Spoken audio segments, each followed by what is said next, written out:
Bihari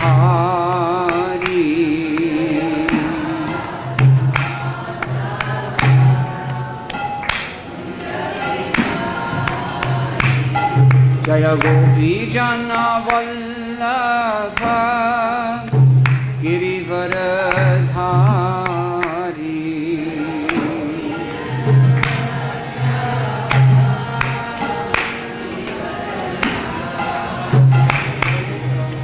Gopi Jana Vallabha Girivaradhari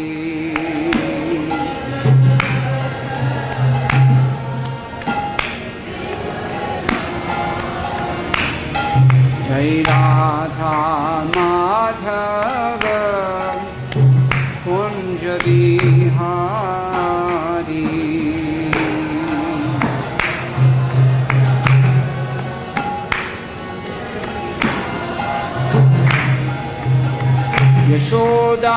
Yashodanandana Braja Janaranjana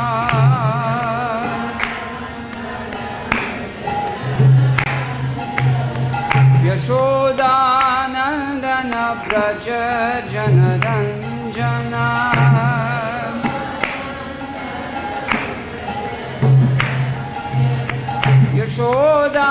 Yashodanandana Braja Janaranjana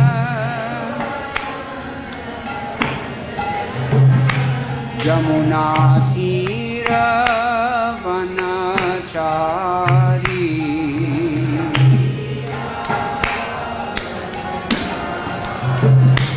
Yamuna Tira Vanachari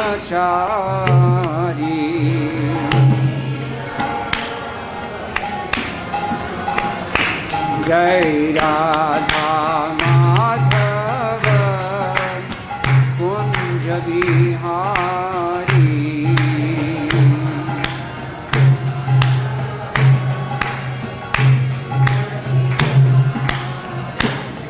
Jai Radha Madhava Kunja Bihari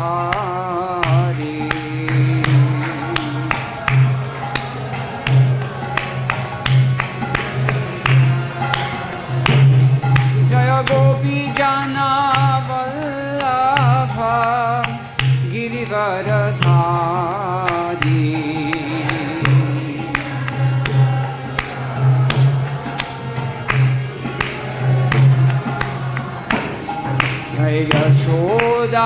Yashodanandana Braja Janaranjana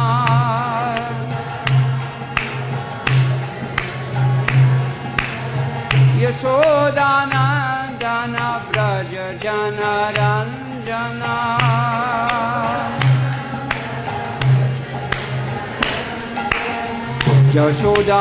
Yashodanandana Braja Janaranjana Jamuna Tira Vanachari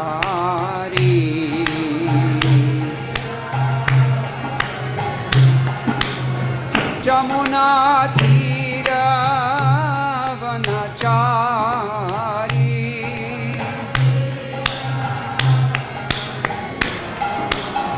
Jai Jai Radha Madhava Kunja Bihari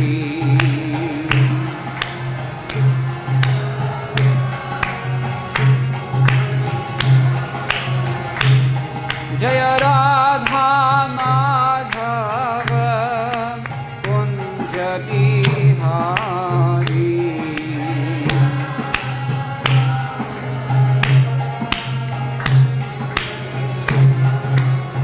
Jaya Jaya Radha Madhava Kunja Bihari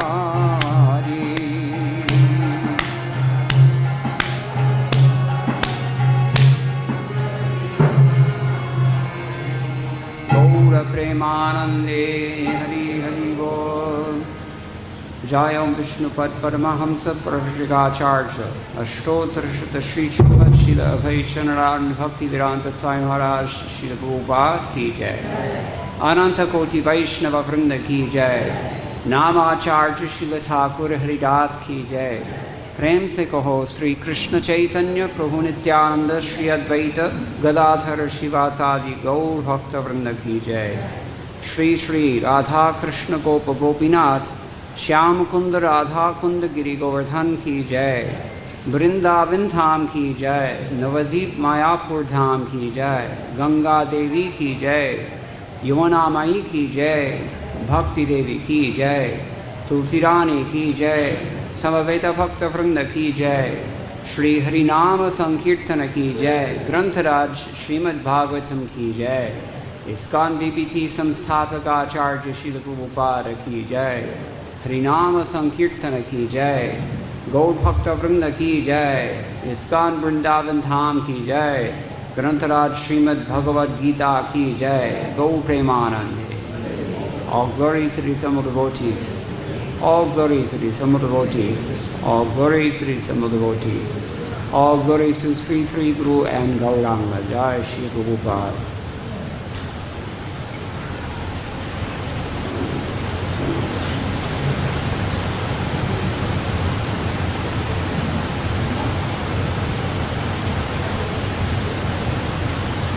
Om Jnana-timirandhasya Jnananjana-shalakaya Chakshurunmilitam yena tasmai Shri Gurave Namaha. Shri Chaitanya Manobhishtam Sthapitam yena Bhutale Swayam Rupa Kada Mahyam Dadati Swapadantikam. Vandeham Shri Guroho Shri Yuta-pada-kamalam Shri Gurun Vaishnavamscha Shri Rupam Sagrajatam Sahagana Raghunatham Vitam Tam Sajivam Sadvaitam Savadhutam Parijana Sahitam Krishna Chaitanya Devam Shri Radha Krishna Padan Sahagana Lalita Shri Vishakhan Vitamscha. He Krishna Karuna Sindho Dinabandho Jagatpate Gopesha Gopika Kanta Radha Kanta Namostute Tapta Kanchana Gaurangi Radhe Vrindavaneshwari Vrishabhanu Sute Devi Pranamami Haripriye Vancha kalpatarubhyascha kripa sindhubhya eva cha patitanam pavanebhyo vaishnavebhyo namo namaha. Jaya Shri Krishna Chaitanya Prabhu Nityananda Shri Advaita Gadadhara Shivasadi Gaur Bhakta Vrinda. Hare Krishna Krishna Krishna Hare Hare Hare Rama Rama Rama Hare Hare. Madgavirapi Gopala Swikuryat Kripaya Yadi Tadaiva Sampayaha Pitva Hrishye Yuttat Priyajanaha. Tonight we're discussing Bhagavad Gita as it is, translation and commentary by His Divine Grace A.C. Bhaktivedanta Swami Srila Prabhupada, founder and Acharya of the International Society for Krishna Consciousness. Srila Prabhupada Ki. Jai. This is Chapter 4. Chapter 4 is entitled Transcendental Knowledge, and tonight we're on text 36.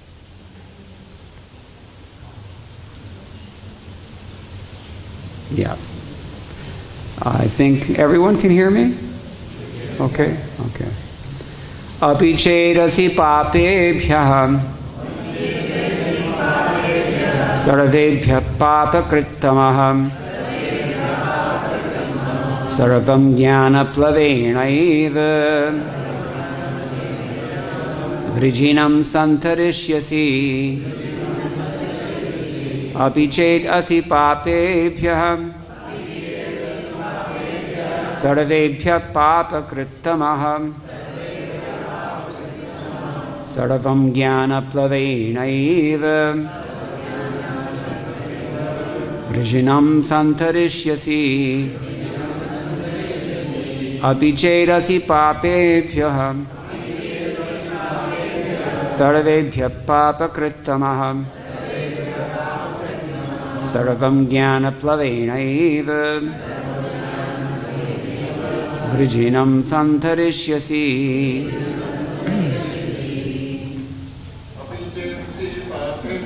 api pāpebhyaḥ sarvebhyaḥ pāpa-kṛt-tamaḥ sarvam jñāna-plavenaiva vṛjinam santariṣyasi pāpebhyaḥ pāpa-kṛt-tamaḥ jñāna-plavenaiva vṛjinam santariṣyasi.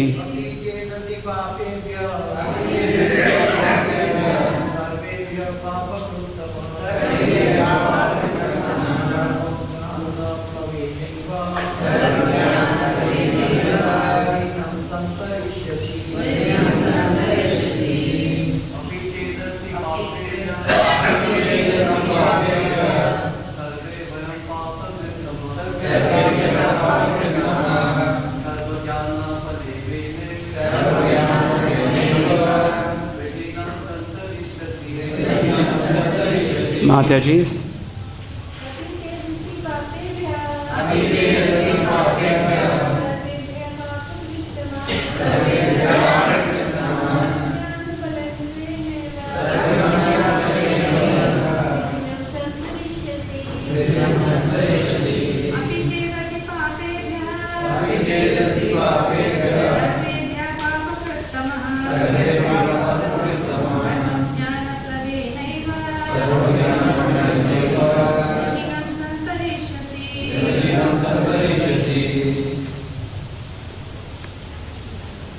One more?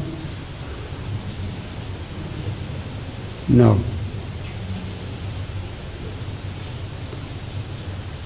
Okay, so the synonyms are api, even, chet, if, asi, you are, pāpebhyaḥ, of sinners, sarvebhyaḥ, of all, pāpa-kṛt-tamaḥ, the greatest sinner, sarvam, all such sinful reactions, jñāna-plavena, by the boat of transcendental knowledge, eva, certainly, vṛjinam, the ocean of miseries, santariṣyasi, you will cross completely. Translation: even if you are considered to be the most sinful of all sinners, when you're situated in the boat of transcendental knowledge, you will be able to cross over the ocean of miseries. Please repeat. Even if you are considered to be the most sinful of all sinners, when you are situated in the boat of transcendental knowledge, you will be able to cross over the ocean of miseries. Purport by His Divine Grace, Srila Prabhupada. Proper understanding of one's constitutional position in relationship to Kṛṣṇa is so nice. Let me start again. Proper understanding of one's constitutional position in relationship to Kṛṣṇa is so nice that it can at once lift one from the struggle for existence which goes on in the ocean of nescience. This material world is sometimes regarded as an ocean of nescience, and sometimes as a blazing forest, fire that is. In the ocean, however expert a swimmer one day may be, the struggle for existence is very severe. If someone comes forward and lifts the struggling swimmer from the ocean, he is the greatest savior.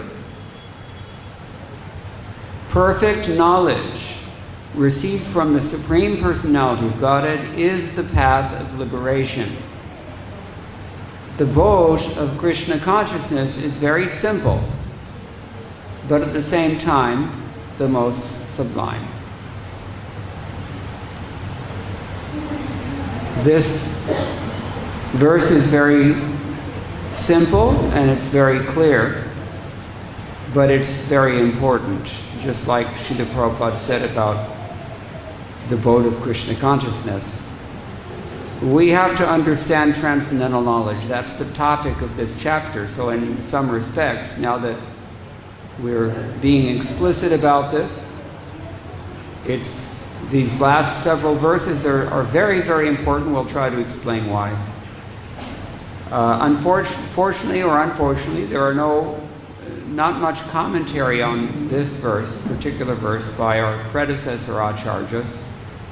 Whatever they've said, we've heard Sankshipta Rupse by Srila Prabhupada already. Madhvacharya doesn't give any commentary on this verse. Ramanuja's commentary, Sridhar Swami's commentary, both just basically paraphrase the verse without really adding anything. Vishwanath Chakravarti Thakur says some things here, which we can look at just now. Jnānasya mahatmyam aha apichediti. In this verse, Jnana is being glorified. Pāpebhyaḥ api sakāshat yadyapi adishayena pāpa-kṛt-tamaḥ asi. Tathapi atraitavat pāpa-sattve katham antakarana shuddhihi. He's raising the question. First of all, this chapter is a glorification of knowledge. And he says then, if you are even more sinful than all sinners, think about this. Just think about this for a minute. We know there are some very rotten people in this world, really, really sinful monsters in this world. Some of them are in charge of governments. But here Krishna is saying, if you're more sinful than all of them, that's as strong a statement as you can make, I think. If you're more sinful than all sinners, how could you achieve purity in your antahakarana? What is an antahakarana? The subtle body, we say. The mind, intelligence, false ego. Subtle. That's the vehicle by which we're placed in different bodies, life after life after life. So we have to purify that if we want to get a pure birth anywhere, either in this world or in the spiritual world. The antahakarana has to be pure. So how can you do that? He says, if you're the most sinful of all persons. It's a rhetorical question. And without having that purity of heart, so to speak, then how can you actually have real knowledge? Jnana. We're talking about jnana. We translate, for the sake of convenience, Srila Prabhupada is translating the word jnana as knowledge. It will do. But what about vidya? What does vidya mean? Vidya. What does it mean? Knowledge. So what's the difference? Vidya can be any kind of knowledge. Aparavidya and paravidya. These are terms we hear in the Shruti mantras. But jnana is actually not just knowledge. Jnana, we can say jnana includes knowledge. But jnana is more than just knowledge, because jnana literally means awareness. To be conscious, to be cognizant of something. To be realized also.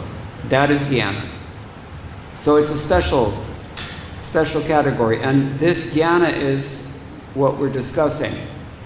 So he's asking the question, if you don't have purity of heart, if your subtle body is completely infected with all kinds of blackness, then how in the world are you actually going to hold on to real knowledge? The implication is that you won't. Then he says, actually it's not possible for someone in this kind of knowledge to commit any sinful acts.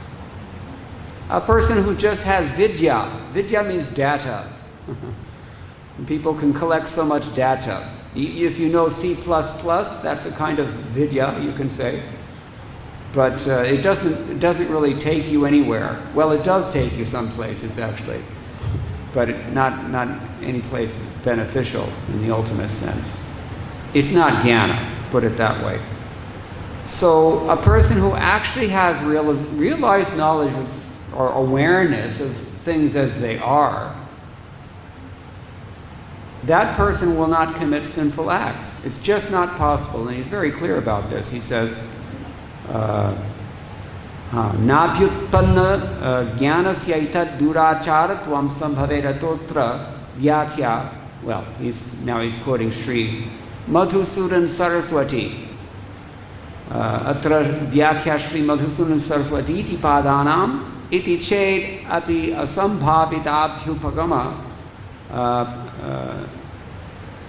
darshanarthau nipatau yadyapi ayam artho na sambhavatyeva tathapi jñāna-plavena bhyupegyopchite ityesha. He said, Madhusudan Saraswati, this is Vishwanath Chakravarti Thakur quoting from Madhusudan Saraswati, who said, the words api and chet in this verse are used to show an assumption of the impossible. Although the commission of any sin would be impossible for someone in knowledge, the assumption is made just to show the results of attaining knowledge. In other words, knowledge is power. Have you heard this before? Knowledge is very powerful. It can overcome anything that obstructs us. If you have real knowledge, it will help you. Baladevi adds further than this. He says, jñāna-plavena. We're not only glorifying jnana here, but he says, jñāna-plavena. Prabhav. Jnana ka prabhav badata hai. So, api chetiti in this verse. Yadyapi sarvebhyaḥ pāpa-kṛt-tamaḥ tvamatiśayena pāpa-kṛtasi tathapi sarvam vṛjinam nikhilam pāpam dustarat-tvainartha ananavatulyam ukta lakshana jñāna-plavena santariṣyasi. Even if you're the most sinful of all sinful persons, you will cross over all sins, the ocean of sins. Vṛjinam means ocean of sins. Because although it's difficult to cross, you can cross over by the boat of knowledge. So we're glorifying knowledge. Generally, we say that we don't really speak so highly about knowledge. It's not our ultimate goal in Krishna consciousness. And in fact, Rupa Goswami defines pure bhakti as bhakti that is freed from knowledge and freed from karma as well. So if you have no dharma and you have no knowledge, then you can become Krishna conscious. Does that sound right? That is what he's saying, actually. But it's not just dharma, it's any kind of karma. Generally, if we hear the word karma, it depends on the context, but it often means dharma by default, because there's another word that we use for vikarma, and that's adharma. So karma, we have karma, vikarma, and akarma. These three things are mentioned in Bhagavad Gita. So jnana is not really highly valued in the ultimate analysis. So why are we talking about it? This is the point. As I mentioned, there's not a whole lot of commentary except by these two, Baladevi Dabhushan and Vishwanath Chakravarti Thakur and a couple of others. Probably that's because the verse is already very clear and simple, but we can consider for a moment. There's a book called Nyaya-kosh. In this book we hear, why do we have purports? Why do we have commentaries? Paracheda pararthoktir vigraho vakya yojana akshepeshu samadhanam vyakhyanam panchalakshanam. Identifying word divisions in Sanskrit is necessary. To define words is also necessary. To interpret nominal compounds and derivations. To understand the sentence. What does the sentence mean? That's very necessary. And to resolve any doubts or challenges in what's being said. These are the purposes, 5 purposes that are served by a commentary in general. And evidently many of the acharyas don't feel a need to give one here. But we're hearing from Kṛṣṇa about Gyan. This chapter, as we mentioned, it's called Jnana Yoga. Srila Rupa Goswami quotes Sridhar Swami about Gyan in his anthology known as Padyavali. Jnanam asti tulitam chutulayam pāpa-bhyaḥ tulitam natulayam siddhireva tulitatra tulayam Kṛṣṇa nama tulitam natulayam. It's poetic. What he means is that non-devotional knowledge, you can weigh that on a scale, but love of Godhead can never be weighed with anything. It can never be compared to anything. Scale means a balancing scale, like you see in the markets. Mystic perfection can be balanced on that same scale, but never the holy name of Kṛṣṇa. The idea is that Kṛṣṇanam and Kṛṣṇa prema, these things are not comparable to anything else, so then why are we discussing Gyan? What is the value of Gyan? Our concern with Gyan began when in this chapter, at least in this particular passage. Back in text number 33, after Kṛṣṇa was talking about various kinds of yajñas, he told Arjuna something. What did he tell Arjuna? He said, sarvam karmakhilam partha jñāne parisamapyate. Of all the karmas, remember karma means dharma, and dharma means yajña, and Kṛṣṇa's been discussing yajñas up until now. So of all this stuff, he said the conclusion is in Gyan only. And then he says, tadvidhi pranipatena pariprashnena sevaya ityadi. And where do you get the Gyan from? You get it from a guru. That's one point. Exactly what the bona fide guru will teach you, that has been nicely described in Baladev Vidyabhushan's commentary, back on text 35, the one after that. He wrote, Vishwanath Chakravarti Thakur, Baladev Vidyabhushan. He said that for those jivas who are distinct from their 2 bodies, what 2 bodies are we talking about? How many bodies do you have? Huh? People think I've got 1 body. No, sir. There's this body, but remember we talked about the antakarana. That's another kind of body, sukshma sharir. Sthula sharir and sukshma sharir, these 2. So for people who are identified with these bodies, but jivas, we're by nature distinct from them.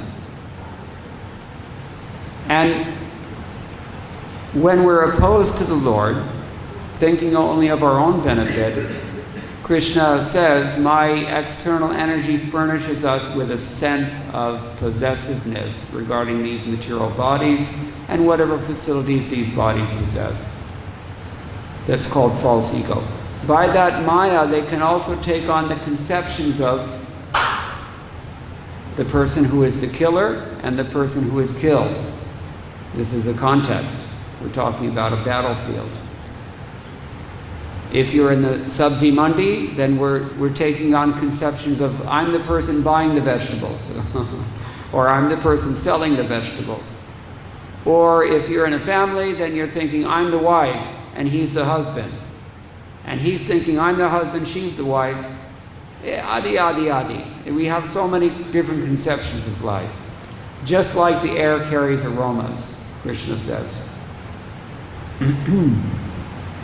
So our true, pure forms don't have any relationship with these bodies or with this material world. And the Lord of everything supplies to us, under the shelter of these bodies and senses, means to support ourselves and to provide us with happiness and enjoyment in whatever planets we choose to inhabit, according to our karmas. And then if we ever eventually get sick of this, then he also gives us the means to get out. That's called liberation. The point that Baladevi Bhushan is making here is that the person who actually understands all this, in other words, the person who has knowledge, he never becomes bewildered. And because he's never bewildered, he doesn't commit sinful activities, which we've already heard from Vishwanath Chakravarti Thakur. Somebody in knowledge will not commit sin. Now, here's the interesting thing about this discussion. For the rest of this chapter, from this point on, we're going to hear, if we can read between the lines, we're going to see that receiving this kind of sambandha jnana from the spiritual master, bona fide spiritual master, this knowledge will allow us to serve the spiritual master in the way that Kṛṣṇa suggested back in text 34. You remember, he mentions knowledge first in text number 33, when he says all this pious activity should culminate in attaining some realization. And then he points out in the next verse that that realization is actually bestowed upon us by the divine grace of the spiritual master. And now what we're hearing from Kṛṣṇa in all these verses, there is a common denominator, and that is that this knowledge, sambandha jnana we call it, this allows us to actually properly serve the spiritual master. That's a very, very important point. Even though it's not explicit here, it is explicit elsewhere. We'll get to that in a moment. So for example, when Kṛṣṇa says in text 38, coming up, I guess, day after tomorrow, nahi jñāna-plavenaiva satrisham pavitram vidyate tat swayam yoga samsiddha kālenātmani vindati. What does it mean? In this world, there's nothing so sublime and pure as transcendental knowledge. Such knowledge is the mature fruit of all mysticism, and one who has become accomplished in the practice of devotional service enjoys this knowledge within himself in due course of time. Why does Kṛṣṇa say that there's nothing so sublime and pure as transcendental knowledge when we know that bhakti is actually above knowledge? The fact is that realized knowledge is what allows us to subdue our senses and whatever our senses desire. We don't have any material desires. None of us does. Is that true? You have material desires? Raise your hand if you have material desires. You don't have to raise your hand. But the fact is that you don't. Your body has material desires. Your mind has material desires. Your senses, your false ego has material. You don't have material desires. We don't see this. That's what it means to be in ignorance. This is why transcendental knowledge is important.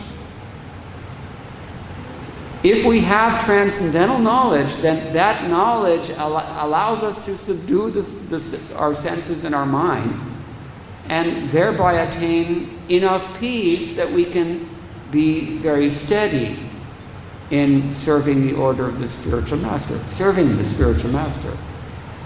Remember, this is how Kṛṣṇa said, pariprashnena sevaya, in text 34. You cannot do that, actually, until you have transcendental knowledge, and that's why we're so concerned about it in this chapter, and for the rest of the book, for that matter. So, therefore, Kṛṣṇa says in the next verse, Shraddhavan labhate jñānam tatparaha sanyatendriyaha jñānam labhā param shantim achirenādhigacchati. A faithful man. Bookmark this. Faithful. Everybody say, faithful.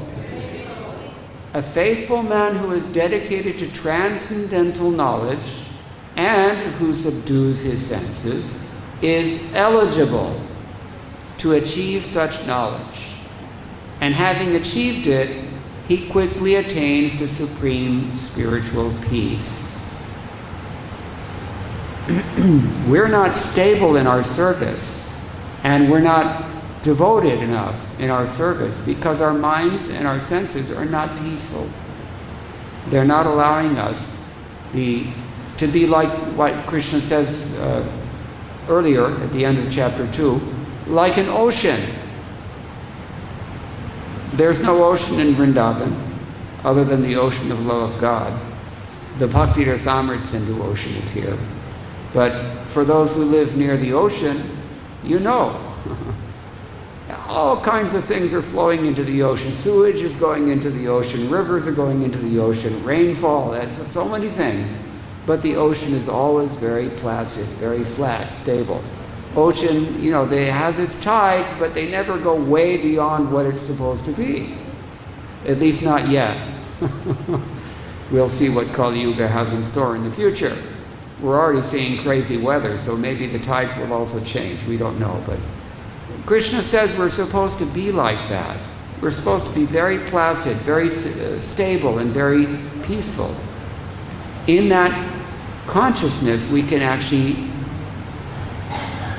practice devotional service with mature commitment and determination, that's what's required to really gain Krishna's attention. So, our indispensable need and our most essential need is for absolute faith in following the instructions of the bona fide spiritual master. And all these other things are prerequisite to that. If you're peaceful, then you can actually act on what you hear without any obstruction. All of our material desires are actually obstructing our devotional service. We don't see it maybe, but that is what's actually going on. It's kind of like you have nice satsang program in your home, and you invite nice people, but then all these gundas show up, and you don't know who they are or where they came from, or that they create a disturbance. See, this is what's happening in our hearts. So all of our doubts, if we don't have absolute faith, it's because we're overwhelmed by some degree of doubt. This is the point. So the real essential need is for absolute faith in the bona fide spiritual master. And what proves this? How can I say this so confidently? Because every single verse for the rest of this chapter mentions doubts. Kṛṣṇa is trying to emphasize to Arjuna, you have to deal with doubts. Your doubts are the manifestation of your ignorance. And that ignorance is what's holding us away from pure devotion. So doubts have to be slayed first. He says in the end, therefore the doubts which have arisen in your heart out of ignorance should be slashed by the weapon of transcendental knowledge. That's the concluding verse of this chapter. I don't want to give it away too much, although I already have where this chapter is heading, but the point is that it's our primary responsibility, even though it's not really emphasized here, even though it's not explicit here, our most important need is to, first of all, stabilize our minds and senses and our activities such that we can actually hear something and act on it. And then in addition to that, we have to recognize the tremendous value of having strong faith in the spiritual master, bona fide spiritual master. And I've already mentioned here that every single verse from text 36 today, we go up to 42 verses, I think, in this chapter. All of those verses from this point on are all addressing this problem that we have. The problem being that we have doubts. The doubts are just a manifestation of our ignorance. So we have to deal with that. And in particular, the most essential manifestation of doubt is we doubt the spiritual master. This is the problem. We think the spiritual master is an ordinary man, or we think that he doesn't understand me that well, or maybe somebody else is misleading him. We hear these things all the time, people say. Or, maybe he's got some motive, or, maybe he's like, we're constantly thinking of the spiritual master. Gurushu naramati. This is the offense that's mentioned in Padma Purana. What is that? Arche Vishnau Shidatir Gurushu Naramatir Vaishnave Jati Buddhihi. We think the deity is marble. This is one doubt. We think the spiritual master is an ordinary man. That's another doubt. And we look at the Vaishnavas in terms of their jati and their ethnicity and their maybe nationality or their race or whatever. All wrong ideas. But these are the things that trouble us, and they get in the way of our devotional service. So much so that even we have some faith and we have allegiance to a particular spiritual master, but we can't really advance that much because we're overwhelmed by our doubts. Now, this is why am I saying all these things, and why am I particularly pointing at this relationship with the spiritual master and faith in the spiritual master? Why am I saying this? This understanding, although I'm going to say it for the third time, it's not really stated outright here in Bhagavad Gita, but this understanding is very much in line with the Shruti mantras. Particularly, I'm thinking the final instruction given in Shvetashvatara Upanishad. Who knows it? Yasya deve parabhaktir yatha deve tatha gurao tasyaiti katatha hirtaha prakashante mahatmanaha. Only in a man who has the deepest love for God and who shows the same love towards his teacher as he does towards God, to him only these points declared by the Noble One shine forth. These points being all the points that were mentioned in the chapter 6 of Shvetashvatara Upanishad, or as Srila Prabhupada translates it, only unto those great souls who have implicit faith in both the Lord and the spiritual master, all the imports of Vedic knowledge are automatically revealed. Automatic.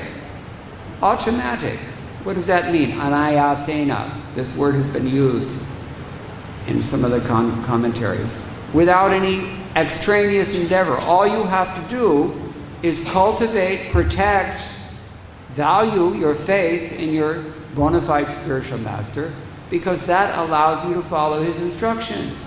And if you simply follow the instructions of the spiritual master, then your perfection is guaranteed. Guru mukha padma vakya chitete korya aikya. Arana koriho mane asha. Why does it say that? Not it, he. Why does Narottam Das Thakur say this? Guru mukha padma vakya chitete korya aikya. Arana koriho mane asha. He's so fanatical. The statement is very fanatical, is it not? Just hear the things that are coming out of your spiritual master's mouth? No, lotus mouth. And don't even consider anything else. Arana koriho mane asha. Why? Because Sri Guru Charane Rati Ehi She Uttamagati. Jay Prasade Pure Sarva Asha.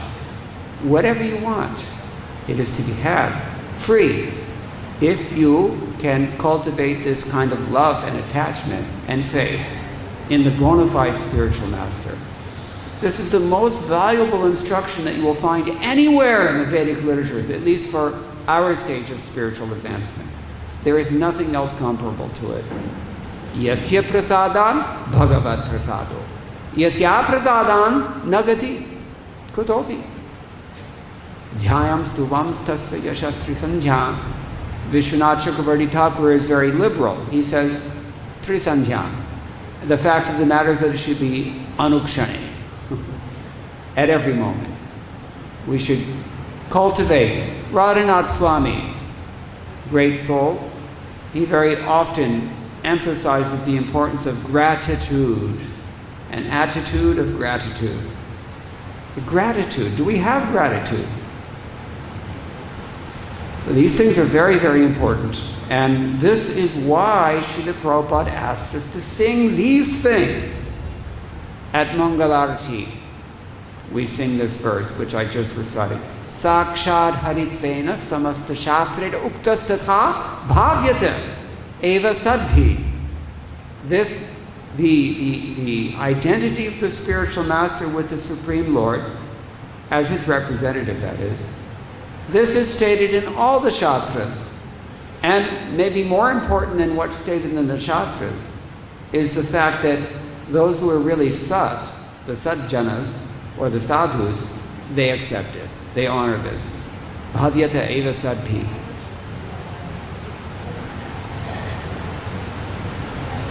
And they recognize that the spiritual master, only by pleasing the spiritual master can we actually please Kṛṣṇa from our present condition. Present condition means we are conditioned. We're not really in a... Although we're sitting in Vrindavan at the moment, and many of us would like to believe or pretend that, you know, we're in there, in the Mukunda Lila, but we're not. We're not. And, you know, in our moments of honesty, we know this. And even if we don't know it, other people know it about us. So you have to consider that. So these are some of the things that I would like to, say, underline here in this particular verse and in the passage in general. But the point that Krishna is making immediately here is that it doesn't matter how sinful you are. It doesn't matter. Because as soon as you can cultivate knowledge enough that you can devote yourself to the bona fide spiritual master and gain his grace, his blessings, then you will go back to Godhead. That is guaranteed. This is something that Prabhupada's translation very clearly reflects. I'll read it again. Even if you are considered to be the most sinful of all sinners, when you are situated in the boat of transcendental knowledge, you will be able to cross over the ocean of miseries. Now, in his, in a couple of the commentaries here, I think it's from Baladev Vidyabhushan, he says that sinful reactions are destroyed by Brahma Vidya, spiritual knowledge. Now, in the following verse, we also hear that even your punya karma will also be destroyed. So if you have no punya and no papa in this world, where do you go? Hopefully you go back to Godhead. If you've been cultivating a favorable attitude towards Kṛṣṇa and the spiritual master, then of course that's where you go, because you've already burned all your other bridges behind you. Are you ready to do that? This is the meaning of faith. Burn your bridges behind you. Nobody's ready to do this. Here in Vrindavan, I woke up one morning with a severe backache like I've never had in my life. I didn't know what happened. Somehow or other, I got my material body into a clinic, and there was one Russian lady, actually, who is some kind of alternative healer. So she did some things with me that I could never understand. And then afterwards we were talking a little bit. She's a very Kṛṣṇa conscious person. She told me that, you know, I have seen so many persons from all over the world. They come to me with their back problems and I try to help them, but I also always try to discuss Kṛṣṇa consciousness also. And she said, I always ask everyone one question. She said, what if you have two options? Option number one is that you have every desire fulfilled in this life. You're very comfortable, happy family life, and you know, whatever it is. You have all that you want, and you live a long time, and you have a painless death and go back to Godhead afterwards. That sounds pretty good, doesn't it? That's option number one. So what's option number two? Option number two is that in 5 minutes, Krishna comes and takes you by the hand back to Godhead. In 5 minutes. She told me, I've talked to spiritual masters, advanced devotees, senior people, saintly persons of all kinds. Nobody chooses option number 2. Nobody. So what does that say about our faith? This is the ugly truth. This is our unfortunate condition. We are in ignorance, and we need to admit that we're in ignorance. And more importantly than that, we need to do something about it. And what we do about it is we open Bhagavad Gita as it is every day. And we hear these things every day. And then we come to the temple and we sing. My only wish is to hear these things every day. And, the perfection of my life is to cultivate Sri Guru Charane Rati every day.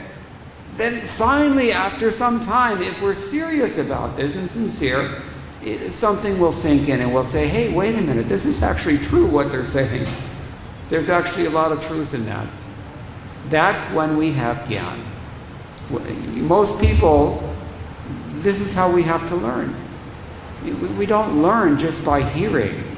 We have to experience. And that's the only reason that Krishna consciousness takes a long time. Generally, we say Krishna consciousness takes a long time. This is the only reason. People are generally not so ready to surrender right away. People, in other words, really what it comes down to, we don't have much faith.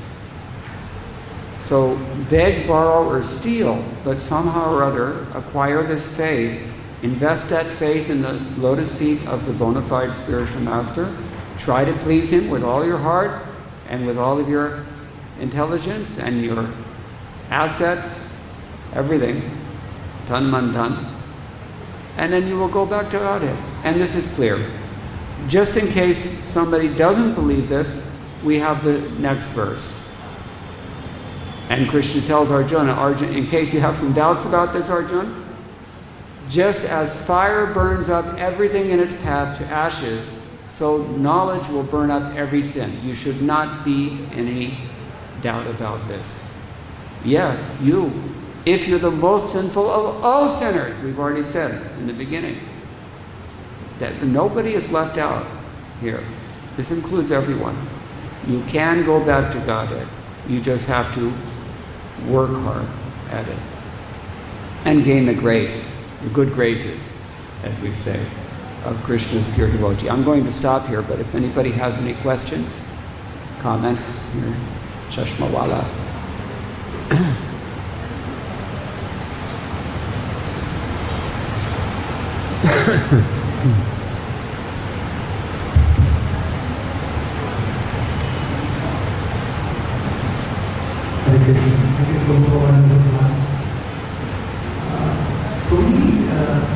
In this particular case, bona fide knowledge, which can help us to the cause of sense.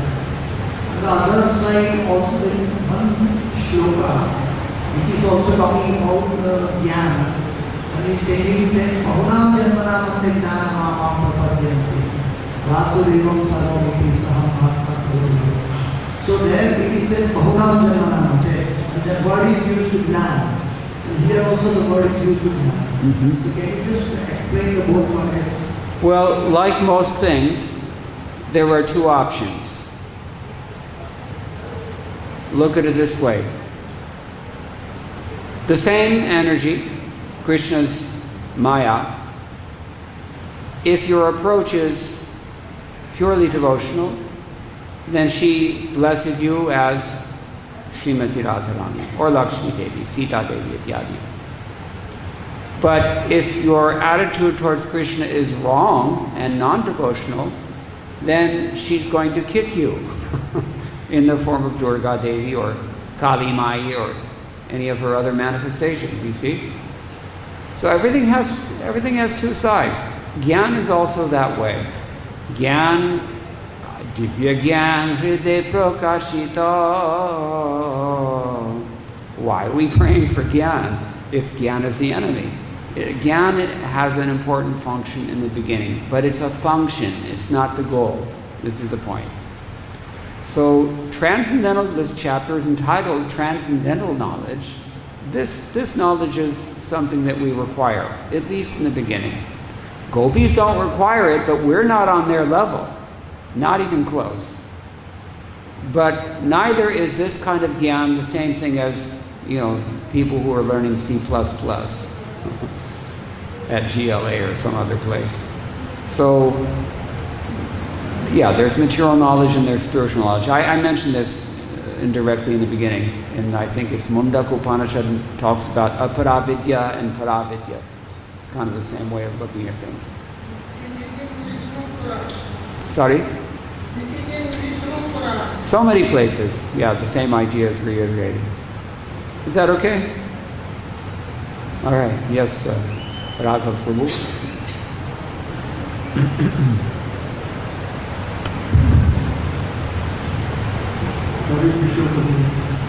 In the purport, it is mentioned that material world is something regarded as an ocean of nescience, it's something that is very important. How do we understand these two examples? Today, in the second example of a blazing forest, does it indicate the urgency compared to the first one, or how do we understand? Somehow I'm not able to hear what you're saying clearly.